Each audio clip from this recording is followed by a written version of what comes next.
Bonjour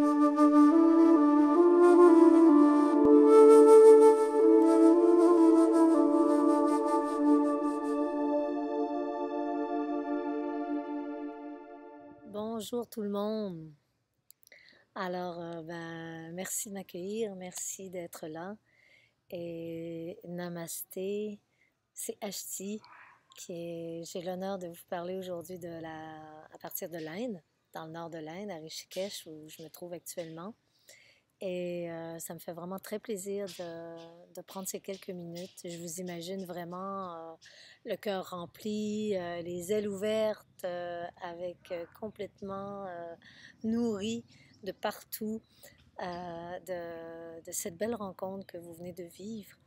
Et j'espère que vous êtes encore sur votre faim, c'est-à-dire que ça a piqué votre curiosité pour vraiment sentir l'appel profond dans votre cœur de rentrer à la maison, hein, de ne plus être dupe de cette paix qu'on aimerait voir se manifester à l'extérieur et qui parfois nous désespère parce que ça ne le fait pas, parce qu'il y a encore beaucoup de situations difficiles, soit qu'on vit personnellement, soit que nos proches traversent, ou soit qu'on voit collectivement, environnementalement.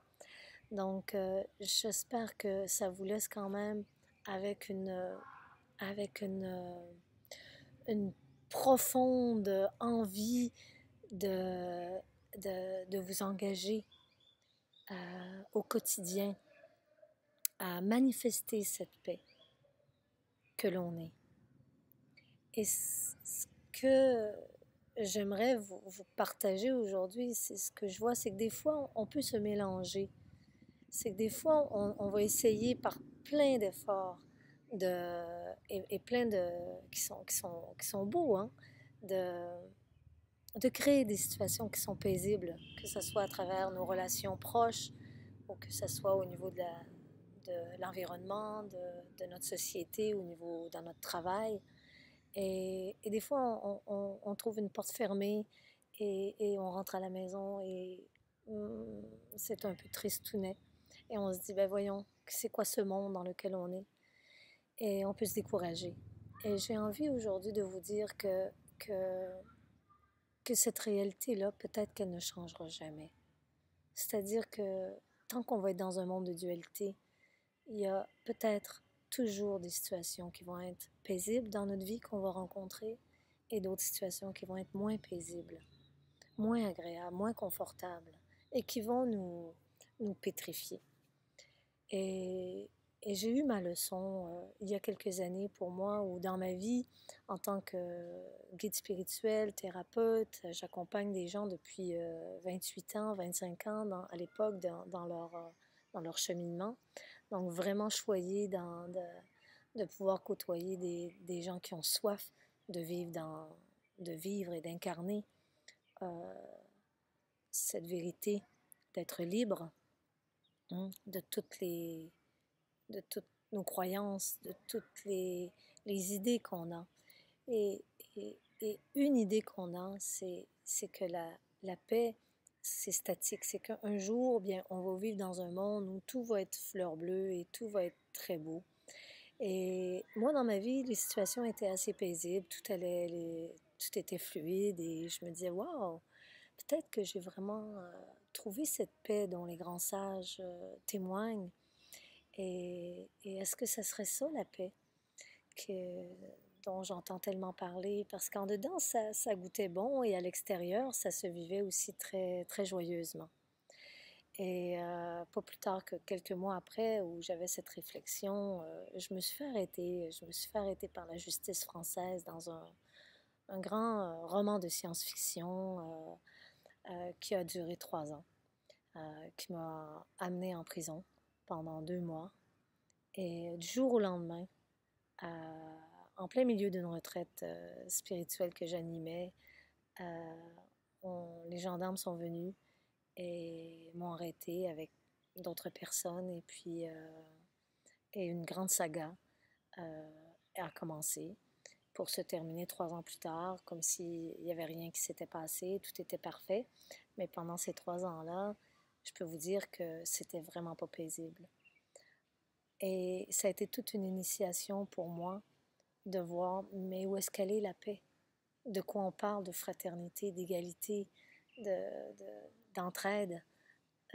C'était vraiment un grand tsunami intérieur et extérieur avec beaucoup de harcèlement, beaucoup de mensonges, beaucoup de manipulations et auquel c'est sûr qu'une pratique intérieure m'a beaucoup aidé à tenir, mais ça m'a invité aussi à complètement tourner mon regard vers quelque chose d'encore plus profond en moi, parce que j'étais dans l'impuissance totale, dans l'incapacité de pouvoir rien changer à la situation, parce que c'était des grandes personnes, des juges, des avocats qui ont le contrôle, et je dois vraiment baisser la tête et abdiquer. Et dans ce processus, bien, il y a eu un grand éveil finalement de reconnaître la paix qui est toujours là, la paix qu'on est avant toute situation qui se manifeste, qui s'expérimente devant notre champ de conscience.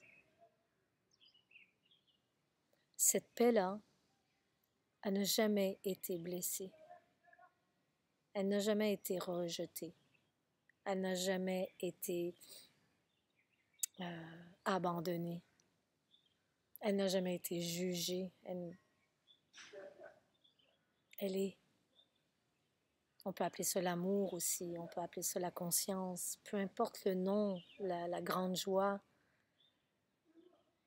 qui est là que l'on est. Tout le reste, ça se passe devant ce champ de conscience. Une fois ça reconnu, et c'est là-dessus que je vous invite à, à porter votre attention. Parce que une fois que cette grande paix du dedans, mais qu'il n'y a plus de dedans et qu'il n'y a plus de dehors, c'est une paix qui englobe tout, que ce soit des situations paisibles et des situations moins paisibles, comme celle que je viens de vous témoigner. Et que je suis sûre qu'à différents degrés, vous avez toutes vécu des situations qui sont pas faciles et qui sont pas paisibles dans votre vie. Donc, osez faire ce grand retournement, ce qu'on appelle rentrer à la maison, et portez votre attention sur, mais qui est en train d'expérimenter cela? Qu'est-ce qui est témoin de cette expérience, quelle qu'elle soit? Et osez aller dans cette direction. Osez suivre le chemin jusqu'au bout. Jusqu'au bout, ne vous arrêtez pas en chemin, avec des beaux concepts ou avec des théories apprises. Traversez. Et vous allez rentrer dans cet espace qui n'a jamais été blessé, comme je disais, qu'on peut appeler la grande paix. Et paradoxalement, cette grande paix est en mesure d'accueillir avec encore plus de compassion, plus de tendresse, les endroits où encore, en tant qu'être humain, en tant que, à différentes étapes dans notre chemin, toutes les maladroitesses qu'on peut vivre, qu'on peut expérimenter.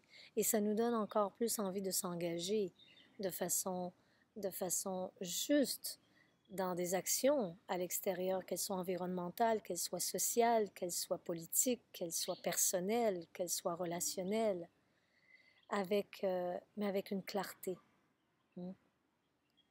Parce qu'ici, c'est reconnu qu'il n'y a rien à l'extérieur qui va me donner la paix que je recherche, la paix que je suis déjà.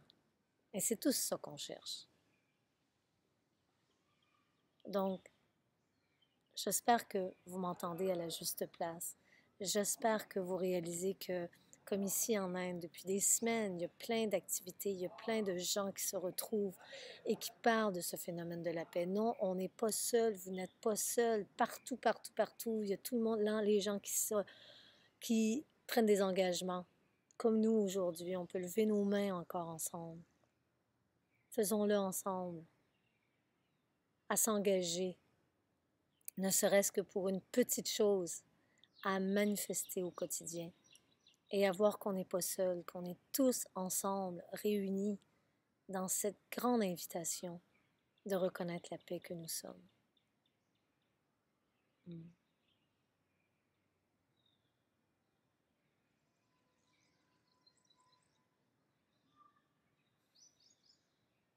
Mais là-dessus, je vous dis merci, merci, namasté, à tout bientôt.